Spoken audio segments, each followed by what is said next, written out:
नमस्कार दोस्तों, आज हमारे रामायण का तीसरा दिन है जिसमें सत्संग की महिमा का वर्णन किया गया है, जो कुछ इस प्रकार है। मज्जन फल पेखै तत्काला, काको होहि पिक बक उमराला, सुनिया चरज करे जनि कोई, सतसंगति महिमा नहीं गोई।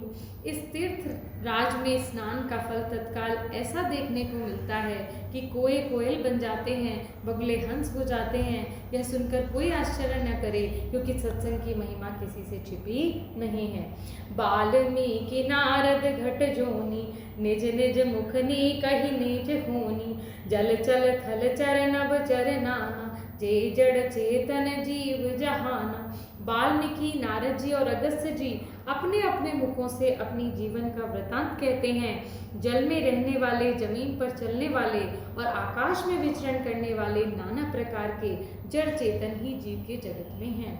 मति की रति गति भूति भलाई, जब जेहि जतन जहाँ जेहि पाई, जो जानव सतसंग प्रभाऊ, लोकहु वेद नान उपाऊ। उसमें जिसने जिस समय जहाँ कहीं भी जिस किसी यत्न से बुद्धि, कीर्ति, सद्गति, विभूति, ऐश्वर्य और भलाई पाई है, सो सब सत्संग का प्रभाव ही समझना चाहिए। वेदों में लोगों की इसकी प्राप्ति से दूसरा कोई भी उपाय नहीं है। मतलब हमारे जीवन में सत्संग का मिलना बहुत ही बड़ी बात है। बिनु सत्संग विवेक न होई, राम कृपा बिनु सुलभ न सोई। सतसंगत मुद मंगल मूला, होई फल सिद्ध सब साधन फूला। बिना सत्संग के विवेक नहीं होता और श्री राम जी की कृपा के बिना सत्संग नहीं मिलता। सत्संगति आनंद और कल्याण की जड़ है। सत्संगति सिद्धि है, फल है और साधन का एक फूल है। सट सुध रहित सतसंगति पाई, पारस परस कुघात सुहाई। विद बस सुजन कुसंगत, पर ही फनि मनि सम निज गुण अनुसर ही। दुष्ट भी सत्संगति पाकर सुधर जाते हैं, जैसे पारस के स्पर्श से लोहा सुहावना हो जाता है। किंतु देव योग में यदि किसी सज्जन कुसंगति में पड़ जाते हैं, तो वहाँ भी सांप की मणि के समान अपने गुणों के अनुसरण करते हैं।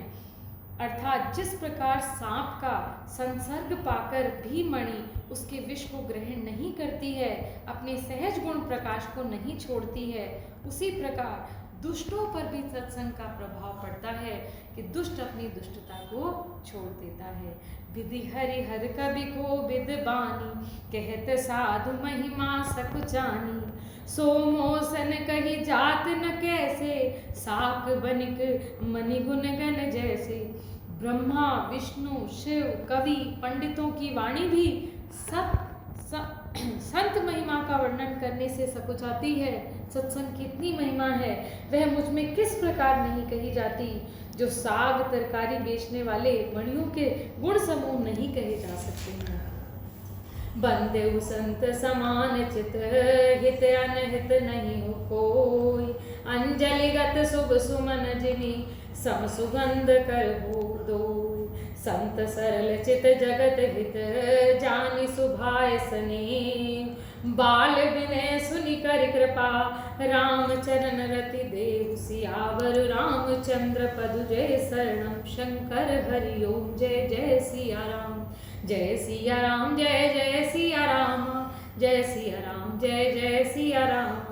मैं संतों को प्रणाम करता हूँ कि जिसने चित्त में समता, जिनका ना कोई मित्र है ना कोई शत्रु है।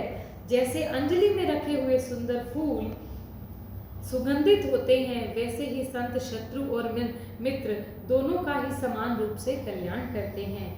संत सरल हृदय और जगत के हितकारी होते हैं। उनके ऐसे स्वभाव स्नेह को जानकर मैं विनय करता हूँ, मेरी इस बाल विनय को सुनकर कृपा करके श्री रामचंद्र जी मुझे अपने चरणों की प्रीति दें। बहुरी बंदी खल गन सती भाई, जे बिनु काज दाहि नेहु बाई। परहित हानि लाभ जिन केरे, उजरे हर्ष विषाद बसेरे।